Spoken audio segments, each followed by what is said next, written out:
beginning, there was darkness, and then bang, giving birth to an endless expanding existence of time, space, and matter. Every day, new discoveries are unlocking the mysterious, the mind-blowing, the deadly secrets of a place we call the universe. They appear out of nowhere and threaten our very existence. From rocks crashing through homes to Mount Everest-sized boulders triggering mass annihilation, no one is safe from their wrath. And some of these intruders are not extraterrestrial. They're actually man-made cosmic junk. Take cover as we investigate meteorites and space debris, the deadly stuff that falls from space.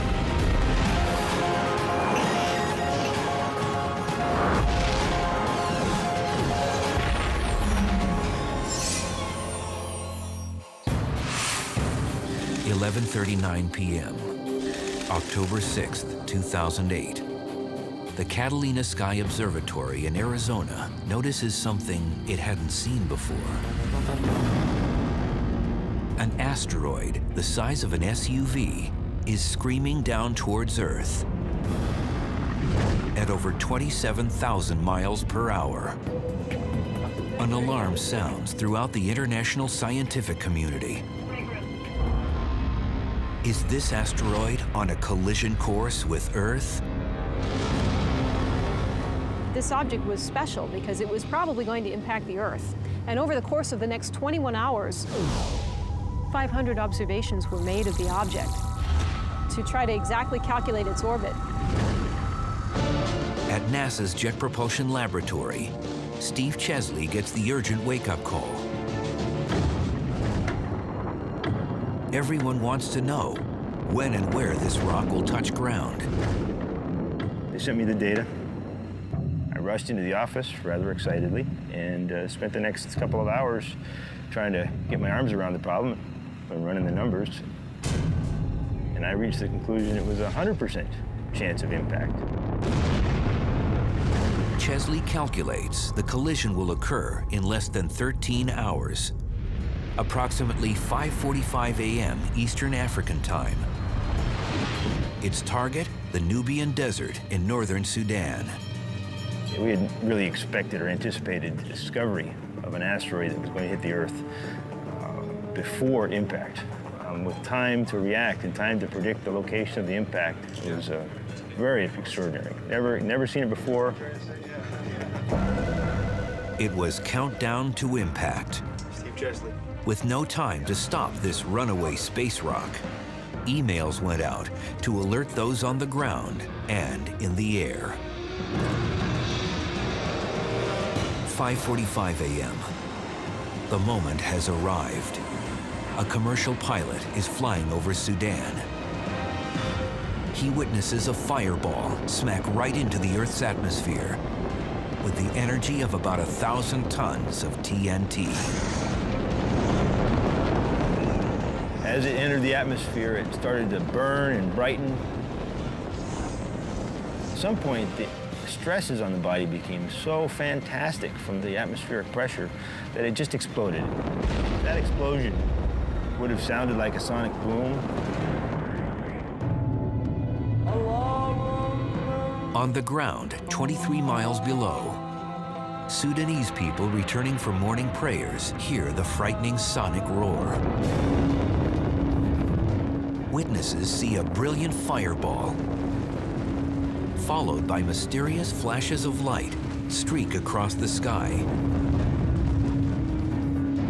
Scientists had hoped the asteroid wasn't heavy enough to completely penetrate through the Earth's atmosphere and wreak havoc on the ground. Satellites track the fiery explosion, but there is little indication that any fragments survive.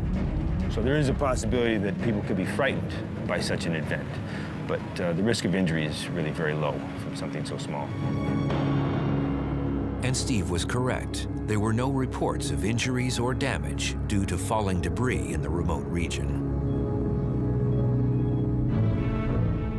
Planet Earth was spared from a potential disaster, partly because the region was so remote and the impactor was small. But the story doesn't end here. December 2008. Astronomer Peter Yenniskis organizes a search and recovery team from the University of Khartoum in Sudan. He's determined to find the unlikely. Meteorites, the surviving fragments of the asteroid named 2008 TC3. We had a busload with students who were all eager to go and search. We drove 29 kilometers into the desert to go through the area close to the explosion to look for the smaller pieces that might have survived. The meteorite hunter's only guide is a map of the Nubian desert with the projected approach path of the asteroid. They basically used my trajectory and the ground track that I had laid out on the desert floor as a guide for their search. Lined up everybody about 20, 30 yards apart, and then started walking down the desert in line, searching for things that were black. But spotting small charcoal-like stones on the rocky desert surface is akin to finding a needle in a haystack. As the sun begins to set on the first day, the team is about to walk away empty-handed when a student suddenly comes forward with a suspicious rock. A student called Mohammed Alamin had this little rock in his hand that was clearly a meteorite. It had a beautiful black fusion crust around it, and it was undoubtedly a meteorite. And then everybody started being excited and shouting and singing and waving their hands. 280 meteorite samples were eventually recovered, equaling 11 pounds, which for planetary scientists was like hitting pay dirt. This was one of the meteorites that was recovered. Not much bigger than this. We think that a lot of these meteorites, when they came out of the explosion, were tumbling very rapidly, and that resulted in breaking of the meteorites when it was still up in the air. 2008 TC3 is the first asteroid ever observed in space, which was later found on the ground. Scientists are calling it the first asteroid sample return mission. It's the first time that we've actually detected something in space, figured out that it was going to hit the Earth, figured out where it was going to hit the Earth, and we actually saw it hit the Earth. We've even recovered pieces of it. That's remarkable. This whole experience was really fantastic for us. This was an excellent test for what we're really preparing for, which is the possibility of having to deal with a larger impactor sometime in the future.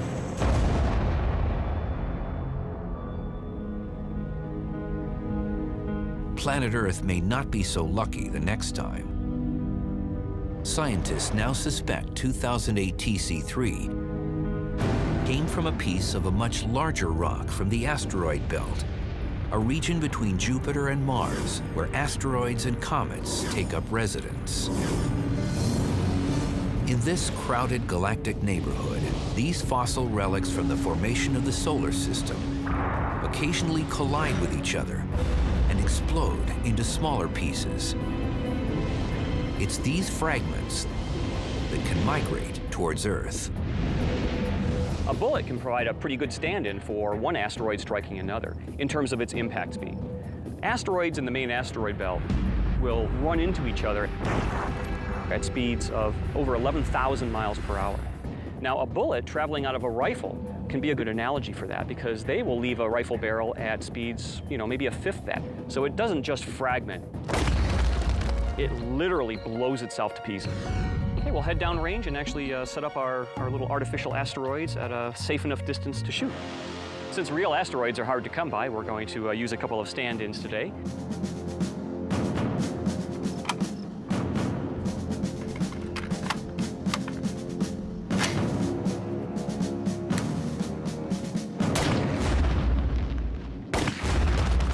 These bullet impacts are comparable to the collisions in the asteroid belt. Let's see what our results are here. This is actually rather typical of the results of an asteroid impact, where you tend to have a few large pieces of debris, several medium-sized pieces, but nature is very good at making lots and lots of little debris, These little kilometer-sized fragments are what we actually see today as the near-Earth asteroids. These fragments which have worked their way in from the main asteroid belt, approaching the inner solar system, passing near our planet, sometimes impacting our planet. These near-Earth objects, or NEOs, have transformed our near-space environment into a danger zone. The speeds with which objects are running around in the inner solar system is it's much akin to actually a bunch of cars driving crazily down a highway. The vehicles themselves are traveling at high speeds. When they cross lanes without looking and perhaps running into each other, they are hitting at equally high speeds. And that's kind of like objects moving on their own independent orbits around the sun. Every few hundred years, Earth gets hit with rocks the size of a football field that can destroy entire cities. But every 500,000 years, we get struck with boulders the size of mountains that could ignite global disasters.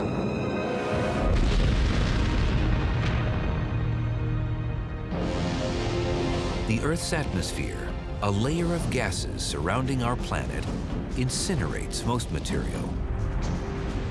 But occasionally, larger, heavier objects slip through. As soon as they enter the Earth's atmosphere, they get slowed down, decelerated by the atmosphere, and they lose pretty much all of the velocity with which they entered. And during that time is when you see the fireball event. But once they lose that velocity that they came in with, they essentially just fall pretty much at terminal velocity onto the Earth's surface. When asteroids hit the Earth's atmosphere, they become meteors, bright fireballs in the sky. If they make it to the ground, they're called meteorites. Over the past century alone, meteorites have struck homes, vehicles, and even people.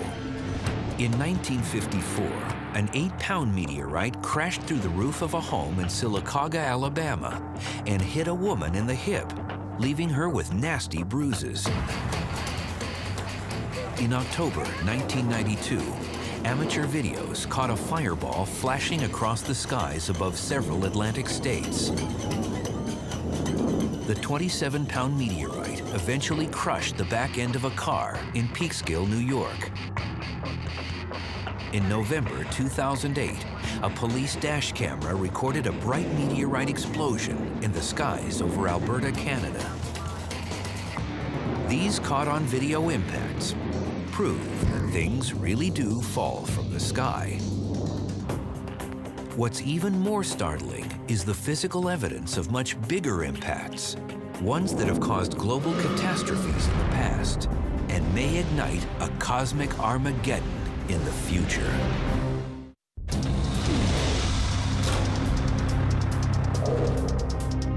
Earth was not always an ideal address for human beings.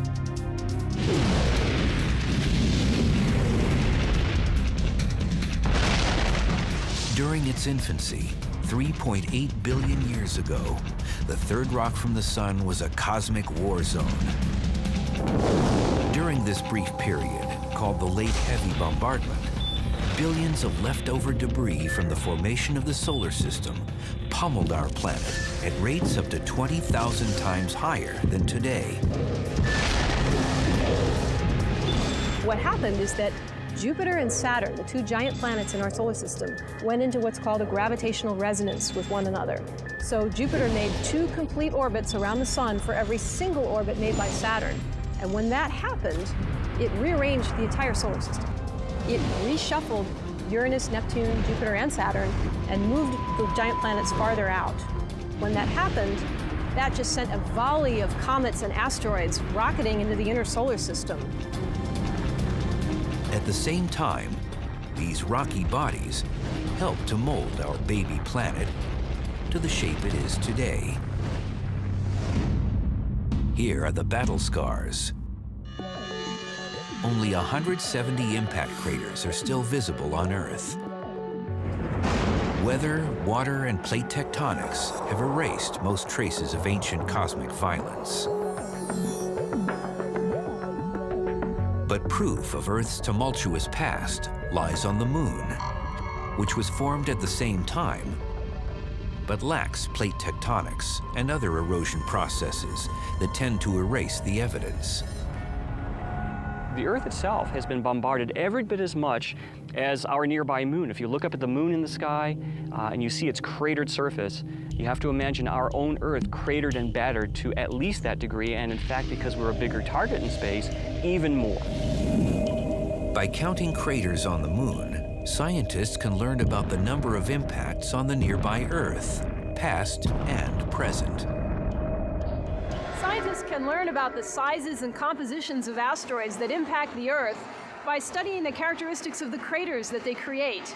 So we're going to try and demonstrate that today by tossing some weights into the sand on the beach here. And we're going to see if we can come up with a relationship between the size of the weight and the size of the crater that it creates.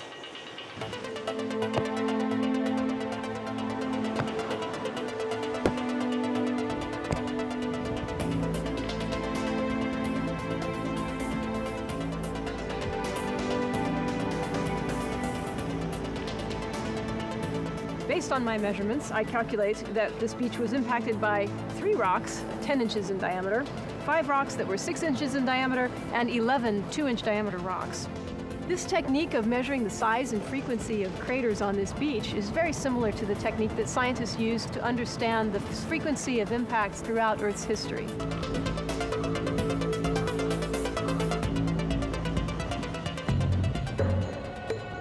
Today, the best preserved impact craters exist in dry desert regions around the world.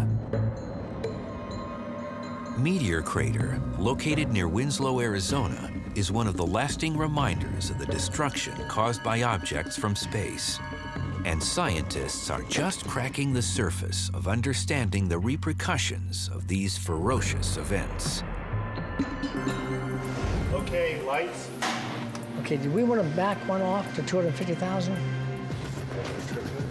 Planetary geologist Pete Schultz formulated a new experiment to simulate what impact craters look like under the surface. It's 1.1 feet.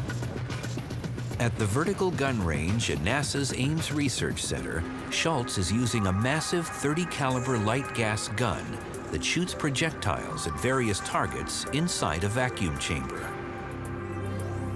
Today, we're going to try to look inside a crater as it forms. And to do this, we're going to use a clear block. It's transparent, so we actually get to watch the crater as it grows, but from the inside rather than from the outside. This little bead is simulating an asteroid that's going to slam into the surface of the Earth. So let's get inside. We're in the impact chamber. This is where everything happens. The little projectile bead is going to be coming in at around 4 miles per second. We're going to hammer this transparent block. We're going to be looking at everything that happens below the ground when an asteroid hits the surface of the Earth.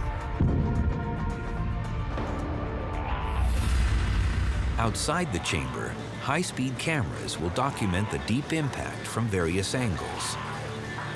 Are the Shimatsus all up down there?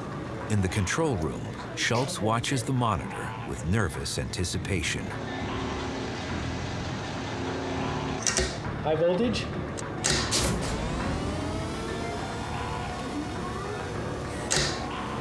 The vertical gun launches the glass bead projectile into the acrylic block. Sweet. Wow, okay. That is just frickin' gorgeous. The experiment was a smashing success. Kapow! So here we actually have the impact, but now we see this vapor plume. This is really hot gas. It's about a temperature close to the surface of the sun. And then as it moves away, it cools, and now we begin to form the crater with the ejecta coming out. And we're watching the crater actually begin to form on the inside. That is awesome. Okay, I want to see what we did.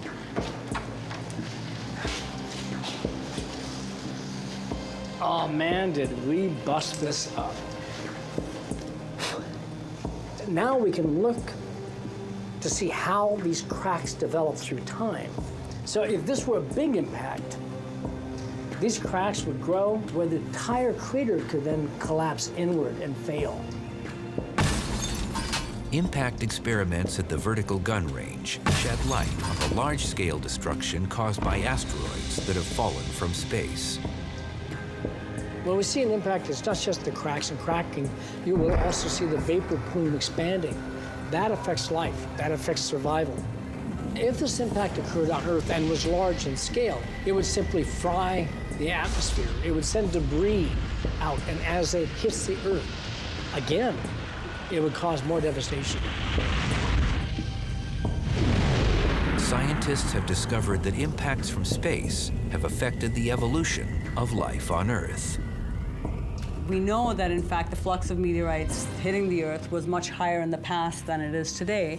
And in fact, there have been known instances, for example, the large impact event 65 million years ago at the Cretaceous-Tertiary boundary.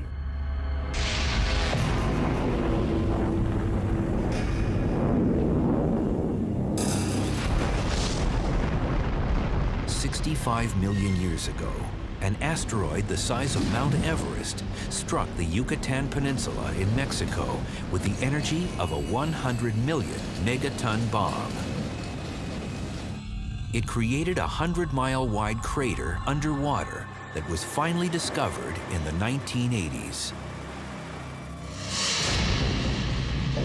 Scientists have determined that the asteroid impact ignited atmospheric events that may have led to the mass extinction of 75% of all prehistoric species, including the dinosaurs.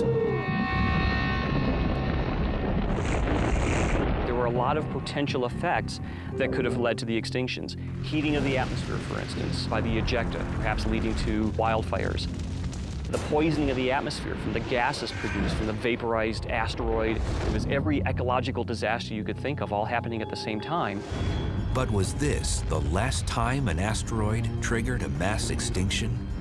A controversial new theory suggests a space rock was responsible for the disappearance of the Ice Age megamammals of North America.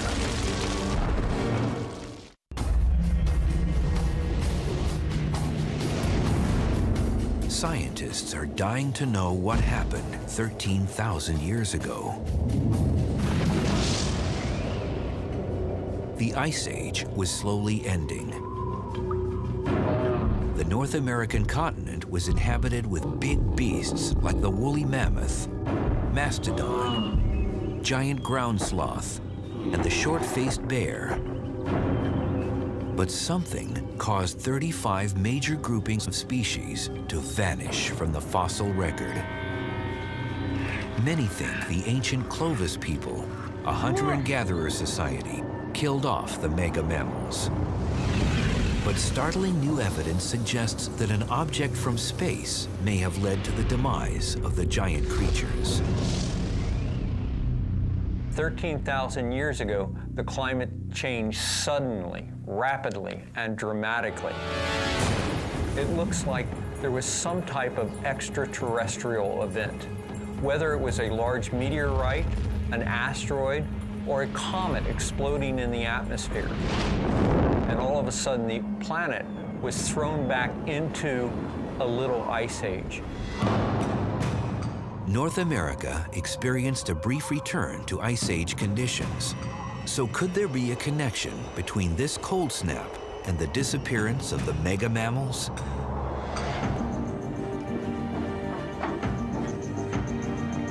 Archaeologist Ken Tankersley claims to have dug up evidence of a possible cosmic impact in Sheridan Cave, located in Cary, Ohio.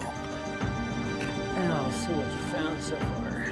It's one of only 12 known sites that have been precisely dated to the time of the late Pleistocene extinction, which was the end of the last ice age.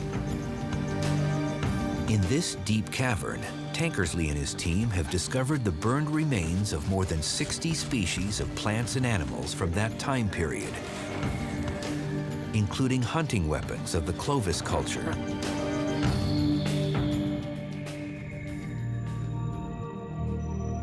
I don't believe it. This is a Clovis bone point. It's manufactured from a mega mammal rib, probably a large animal such as the American mastodon.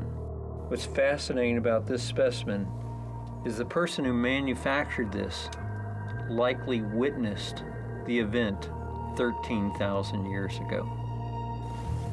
Tankersley says that most of the bones he's uncovered underwent intense burning that couldn't have been caused by a mere forest fire. He says it had to have been from a colossal explosion, the kind generated by an Earth impact.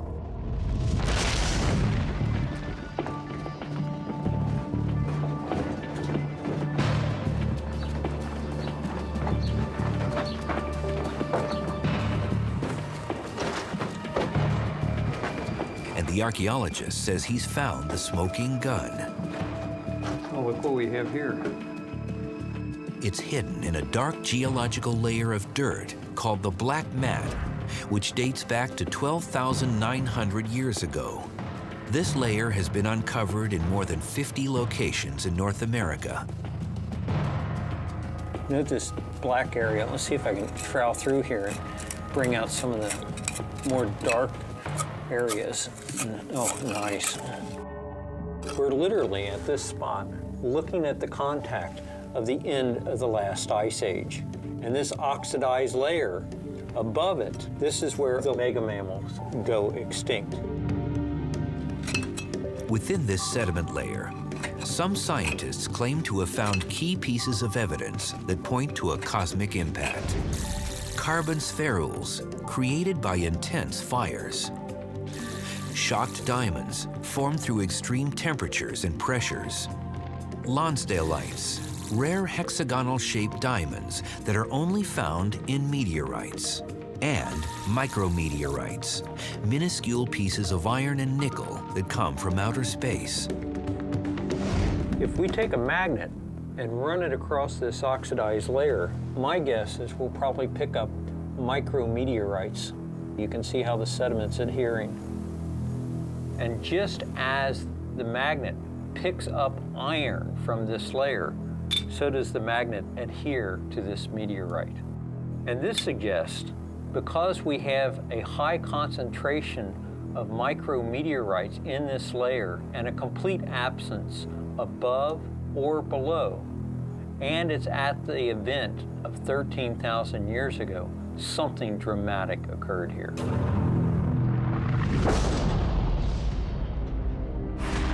We know that all over North America there is a thin layer of dust and particles just before that black mat formed. That indicates that something happened right before the event. That is the climatic change. What is it? We still don't know exactly. All we know that something happened. To date, no impact crater has been found. But a space rock doesn't have to reach the ground to generate mass devastation.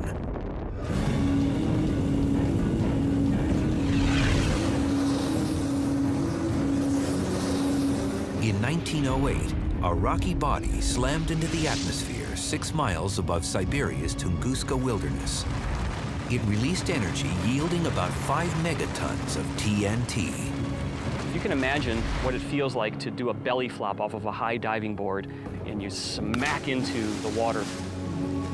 A small, weak, rocky asteroid will kind of undergo a similar sort of feeling as it very quickly is decelerated and braked in the dense lower atmosphere. Immediately after the Tunguska airburst impact, an intense shock wave and hot air blast traveled to the ground and spread outward. It engulfed almost 1,000 square miles of forest. Some scientists propose that a similar scenario may have contributed to the extinction of the North American megamammals. And a comet, not an asteroid, may have been the culprit. Unlike asteroids, these dirty snowballs contain more ices and gases that tend to break up before reaching the surface. When the theorized comet came down into the Earth and would have exploded in the atmosphere, it would have distributed amongst the ejecta that was created beneath it. It would also have seen a great variation in the deposits left behind. There would have been intense burning over a large area. Anything within the impact zone, of course, would have been devastating. At the same time, however, it would not have had immediate impact for the rest of the planet, just within the impact area itself. This so-called Clovis comet theory suggests that profound climate changes led to the eventual extinction of the mammoths from North America. However, contrary to popular belief, a small number actually survived in various regions of the world up until around 2000 BC. And archaeological evidence indicates that the Clovis culture didn't go extinct from this alleged impact. Rather, they adapted to their changing environment.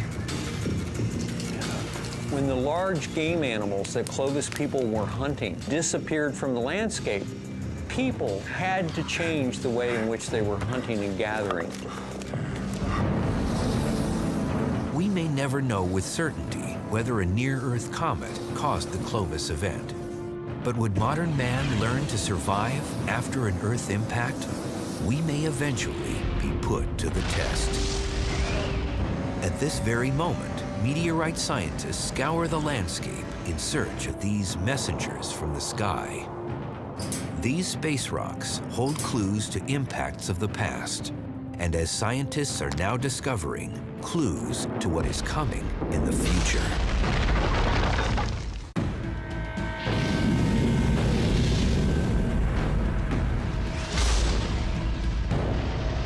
Mass extinctions, mile-wide craters,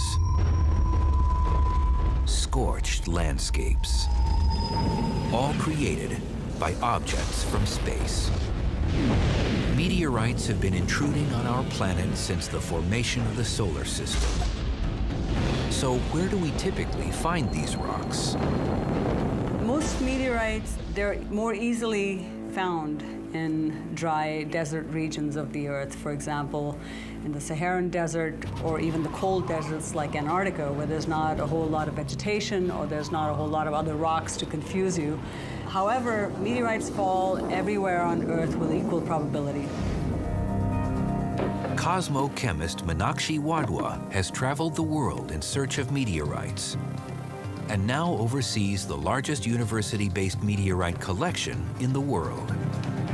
We're here looking at the collection of meteorites in the Center for Meteorite Studies at Arizona State University. There's basically 3 different kinds of meteorites. You can have stony meteorites, stony iron, or iron-rich meteorites, but all 3 kinds have at least some amount of metal. And so you can distinguish terrestrial rocks from meteorites by the content of metal in meteorites. The other way to actually distinguish a meteorite from a terrestrial rock is that you'll actually see a fusion crust on meteorites that forms on these objects when they're falling through the Earth's atmosphere. Most of the meteorites recovered originated in the asteroid belt between Jupiter and Mars. But nearly 4 dozen actually came from our moon and the planet Mars. The idea there is that you probably had a large asteroidal body that impacted the moon or Mars and ejected pieces of the crust of the moon or Mars. And these ejected pieces probably fell into these unstable Earth-crossing orbits, and eventually pieces made their way to the Earth that way. This is a piece of a lunar meteorite, and we believe it came from the Highlands portion of the moon. And we know that this is actually a lunar meteorite because we can compare this with actual samples that were brought back by the Apollo missions in the late 60s and early 70s. Meteorites are precious research subjects. Although they've destroyed life time and time again, they may also have provided the chemicals needed for life on Earth. This is possibly one of the most well-studied meteorites in the world. It fell in 1969 in Mexico. And an interesting thing to note about this rock is that these white grains are possibly some of the oldest solids that formed in our solar system as our solar system was forming 4.5 billion years ago. These white grains, combined with the atmospheric chemicals and organic compounds on Earth, may have formed a mixture of amino acids, the essential elements of life. So meteorites have played a very important role in possibly the formation of life on our planet, and certainly the evolution of life on our planet. Meteorites may have once provided the necessary components for living things. But they can be a source of grave concern when they hurtle down from space without prior warning.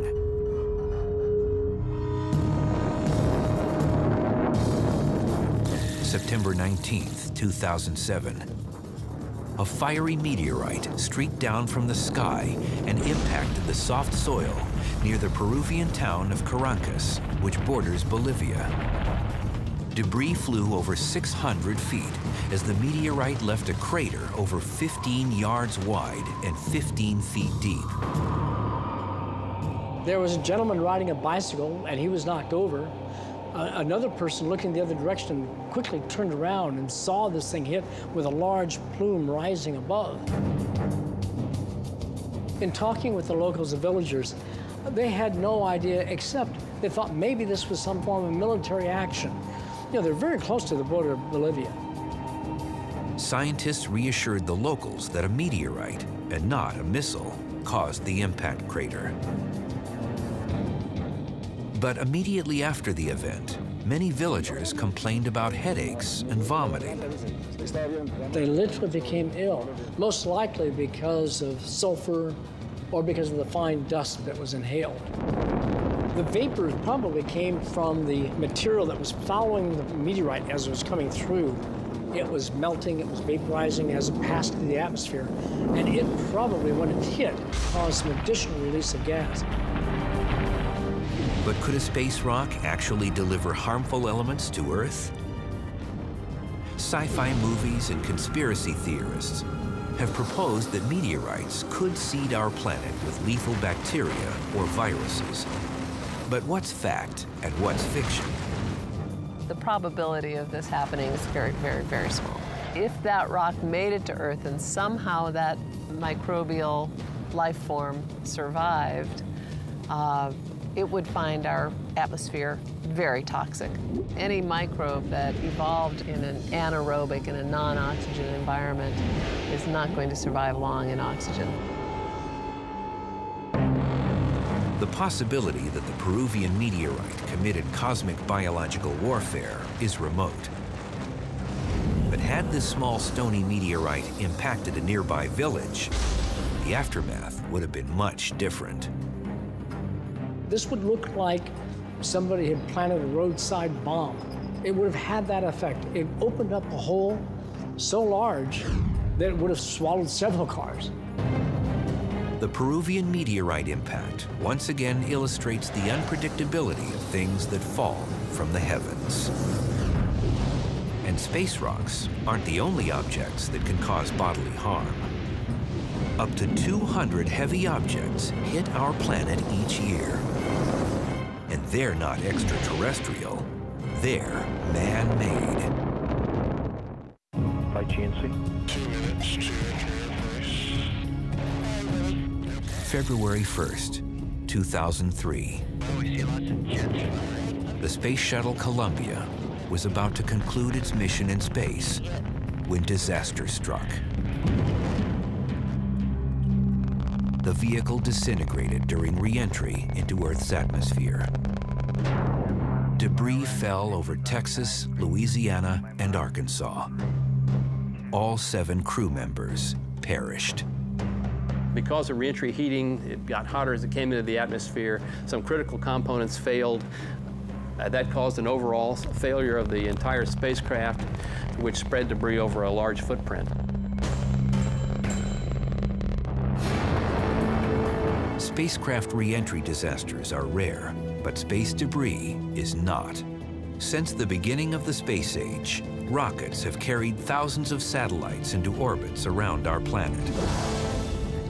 As a result, we've littered space with spent rocket stages, defunct satellites, fuel tanks, as well as nuts, bolts, and fragments from collisions and explosions with other debris. This abandoned space debris hovers over our planet like a cosmic garbage dump, and some will eventually fall back to the Earth. The question is when and where. Things that re-enter the atmosphere, they do have a risk. The real risk is that something falling through the atmosphere will hit a person on the ground. 5,400 tons of space junk has already crash-landed on Earth. In 1979, Skylab, the first space station, scattered debris across the Indian Ocean and parts of Australia. In 1997, a DVD-sized piece of smoldering metal fell from the clouds and brushed the shoulder of a woman near Tulsa, Oklahoma. She wasn't injured, but hundreds of miles away, this 570-pound stainless steel tank landed next to a farmer's house in Texas. Both were pieces of debris from the same stage of a Delta II rocket. It's a piece of debris from a launch stage that was in orbit for about 9 months and re-entered over the northern part of the United States and Canada. Came down and left several fragments of debris around. This was the largest piece. At the Aerospace Corporation in El Segundo, California, scientists study space debris to find out what materials survive re-entry and why, and how to minimize future hazards. This is remnants of a stage that put a GPS satellite into orbit. This was found in Saudi Arabia. This one is made out of titanium, which is a very high melting point material, and that's one reason why this one survived so nicely. And this was traveling again on the order of probably 150 miles an hour when it hit the ground. Why do objects fall back to Earth? Most space debris resides in low Earth orbit, approximately 600 miles above our planet's surface. In space, objects can stay for tens to hundreds of years because there's no air resistance. But they will eventually undergo orbital decay. They will lose energy because there's very little atmospheric drag, and the Earth's gravity will tug them back down into its atmosphere.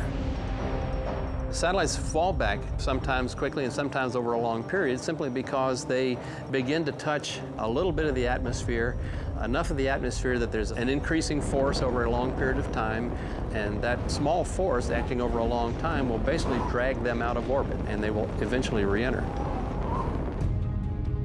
Most debris burns up during atmospheric re-entry and vaporizes.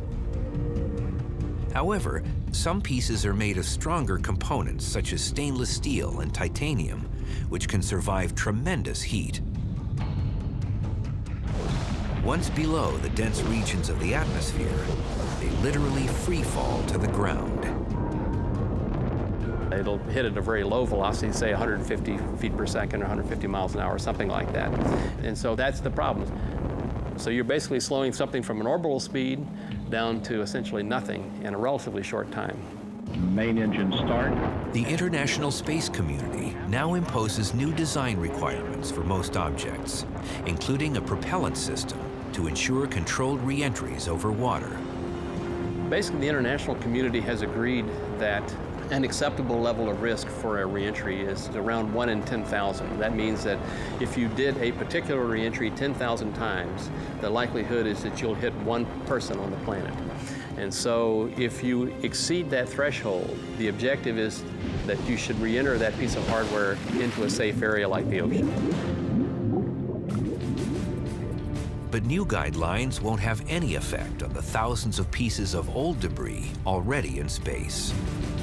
Unfortunately, we have a number of objects in space still which were not designed when that requirement was around, and they still are slowly coming down. So it'll be a while before some of these things take effect. It's no longer a sci-fi fantasy. Extraterrestrial and man-made things continue to fall to Earth. We constantly need to search the skies for objects that could decimate a neighborhood, or even worse, end human civilization.